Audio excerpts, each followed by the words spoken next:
Hello guys, in this video I am going to show you how to add background music to your room that you have created on the Clubhouse application.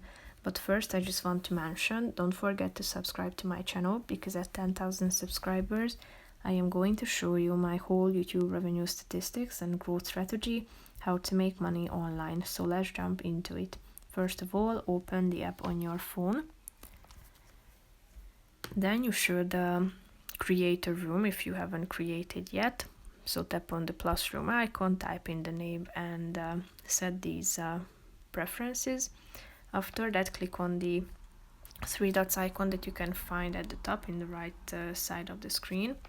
Then scroll down till you find the background music section and tap on it. Here you can find a bunch of options as you scroll down, so all you have to do is tapping on the relevant one, and here you can select the volume.